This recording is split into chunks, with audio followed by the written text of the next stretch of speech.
नमस्कार, मैं हूं आपके साथ खुशबू परमार। आइए आगे बढ़ते हैं आज की खबर की ओर। दिल्ली एनसीआर ट्रांसपोर्ट एकता मंच द्वारा प्रेस क्लब में ट्रांसपोर्ट यूनियन एक वार्ता का किया गया आयोजन। ट्रांसपोर्ट क्षेत्र में सक्रिय रूप से कार्यरत अलग अलग यूनियनों के प्रतिनिधियों ने इस वार्ता में लिया हिस्सा। केंद्र सरकार द्वारा डीजल की गाड़ियों का 10 वर्ष और पेट्रोल की गाड़ियों के लिए 15 वर्ष की लिमिट से हो रहे नुकसान के बारे में की गई चर्चा। दिल्ली एनसीआर ट्रांसपोर्ट एकता मंच के पदाधिकारियों का कहना, पूरे भारत में 30 करोड़ से ज्यादा लोग ट्रांसपोर्ट जगत से जुड़े, सभी लोगों को इन नियमों से हो रहा है भारी नुकसान। राजधानी दिल्ली में पेट्रोल की गाड़ियां 15 साल और डीजल की गाड़ियां 10 साल के लिए ही मान्य है। इस नियम का पहले भी ट्रांसपोर्ट द्वारा विरोध किया गया है। अब एक बार फिर से ट्रांसपोर्ट अपने आवाज को बुलंद करने की योजना बना रहे हैं। इसी के तहत आज दिल्ली एनसीआर ट्रांसपोर्ट एकता मंच द्वारा एक प्रेस वार्ता का आयोजन किया गया, जिसमें दिल्ली एनसीआर के ट्रांसपोर्ट क्षेत्र में सक्रिय रूप से कार्यरत अलग अलग यूनियनों के प्रतिनिधि इस संयुक्त रूप से वार्ता बुलाई गई। इसमें कई यूनियन के पदाधिकारी पहुंचे, जिसमें मुख्य मुद्दा रहा कि सरकार पेट्रोल और डीजल में 15 और 10 साल से जो पाबंदियां लगाई है उसे खत्म करे, क्योंकि इस तरीके से सीधे तौर पर करीब 30 करोड़ लोगों का नुकसान हो रहा है। साथ ही मंच से ट्रांसपोर्ट यूनियंस के अलग अलग पदाधिकारियों ने सरकार पर आरोप लगाया है कि सरकार कुछ चुनिंदा कंपनियों के उद्योगपतियों को लाभ पहुंचाने के लिए प्रदूषण का हवाला देते हुए ऐसे नियम बना रहे हैं जिसमें गाड़ियों की बिक्री ज्यादा से ज्यादा हो रही है, ट्रांसपोर्ट का नुकसान हो रहा है। ट्रांसपोर्ट यूनियन द्वारा सरकार से इसे फैसले पर पुनः विचार करने की मांग की गई है और उनका कहना है कि सरकार उद्योगपतियों के फायदे के साथ साथ ट्रांसपोर्ट्स के बारे में भी सोचे, जिससे उनको जो नुकसान हो रहा है और उनकी कमर टूट चुकी है उससे वो कुछ उभर सके। एक तो सरकार को कुछ करना है, हमारे हाथ में तो ट्रांसपोर्टर्स के हाथ में कुछ नहीं है। एसेंशियल सर्विसेज रुकवाने की जिम्मेदारी, पहले तो ट्रांसपोर्टर्स कह ही रहे हैं कि शुरू में हम एसेंशियल सर्विस नहीं खत्म करेंगे, लेकिन मजबूरन करना पड़ा तो करेंगे। तो इसका सारा कंट्रोल, इसकी सारी जिम्मेदारी कहां पर है? ट्रांसपोर्टर्स के हाथ में नहीं है, सरकार के हाथ में। छोटा सा ऑर्डिनेंस लाना है जो कि जायज है, जो कि कानून के हिसाब से है, पार्लियामेंट के कानून के हिसाब से। सर मेरा कहना है शुरुआत में ये चीजें होंगी, ऑटोमेटिक है।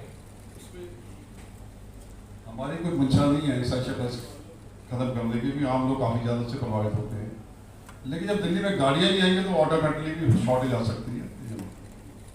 और इसका रास्ता सीधा है ना, 1 घंटे में ऑर्डिनेंस बनता है और राष्ट्रपति जी पास करते हैं, इसमें देर कहां लगती है? 15 साल की और 10 साल की जो ये बिल्कुल इलॉजिकल, बगैर किसी तथ्य के, बगैर किसी लॉजिक के जो ये थोपी जा रही है किसी बड़ी साजिश के तहत, इसके खिलाफ एकदम मजबूत आंदोलन, बल्कि पूरी तरीके से चक्का जाम नहीं करने का अभी अटवाल साहब ट्रांसपोर्ट जगत की तरफ से आपको बताएंगे।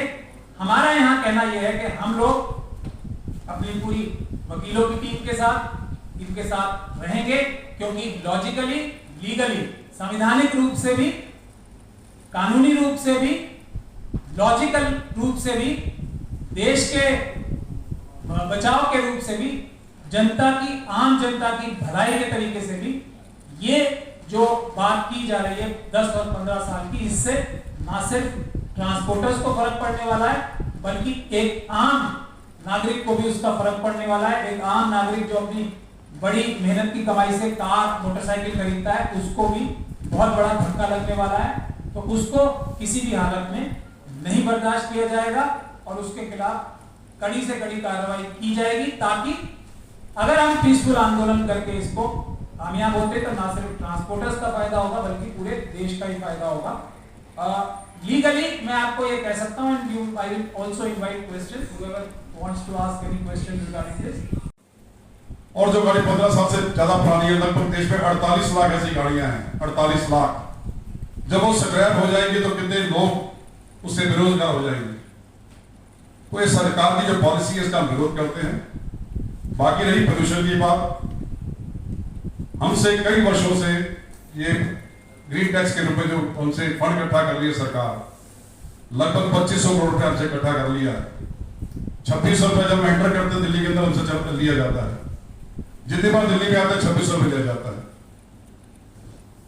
उससे इतना फंड इकट्ठा कर लिया हमारे गरीब ऑपरेटरों से, लेकिन उसे कहीं यूटिलाइज नहीं किया। मैं सरकार से पूछना चाहता हूं, कहीं पर क्या पोल्यूशन कम हो गया? पिछले 10 साल से यदि आपने इलेक्शन किया, क्या दिल्ली में पोल्यूशन कम हुआ है? सिर्फ एक सोर्स ऑफ इनकम बनाया है, हमको लूटा उन्होंने, उसका हम सख्त विरोध करते हैं। और स्क्रैपेज पॉलिसी जैसे कि क्या नाम है? Shyam Sundar, general secretary Delhi NCR transport Ekta Manch. Sir, क्या आज के प्रेस क्लब इंडिया में मीटिंग रखा था, क्या है पूरा मामला? मामला ये है कि 1 अप्रैल 2022 से सरकार नई स्क्रैप नीति लाने जा रही है, जिसके तहत car, motorcycle, scooter, commercial vehicle सारे ही रुक जाएंगे, सरकार पे हो जाएंगे। उसी के तहत हमने ये सरकार को चेताने के लिए आंदोलन की घोषणा की।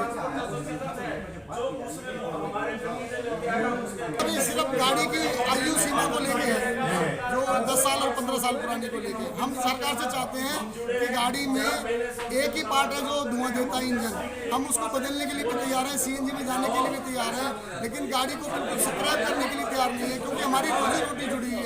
इस फैसले से सिंगल मोटर मालिक जो रोटी रोजी कमा रहा खा रहा है, वो इससे प्रभावित होता है। एक गाड़ी को चक्का जाम करने की बात कर रहे हैं, क्या है चक्का जाम करने से? सरकार अगर नहीं मानेगी तो मजबूरन हमें चक्का जाम करना पड़ेगा, क्योंकि हम आगे काम करने में असमर्थ हैं।